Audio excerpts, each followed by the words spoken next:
Po, i martuar jam. Mirë, ke fëmijë?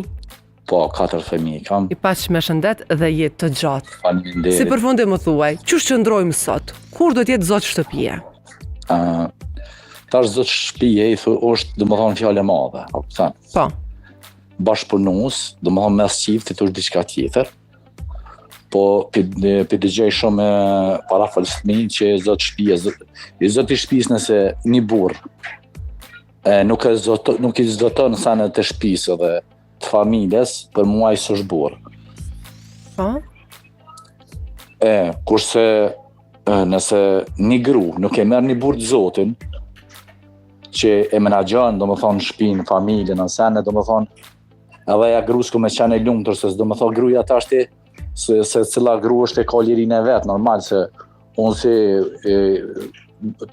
si bashkëshort e respektoj gruan edhe ka të drejtat e veta si në familjen e vet. Po pra.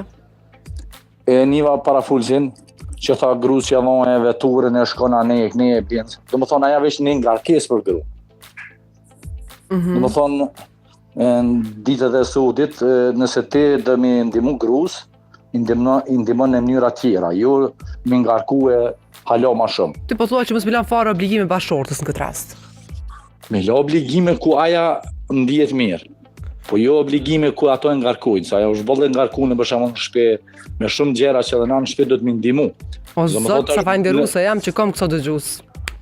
Domethënë burri që është tash i zot shtëpia dhe tash me komandu. Burri do të më kohë bashkëpunues të, po zot shtëpia është kur ti del, domethënë zot familjes vet, rrogit vet, tokës vet, gjitha domethënë kur lypet atë dheu, me u përgjigje atë dheu të gjitha, kupton?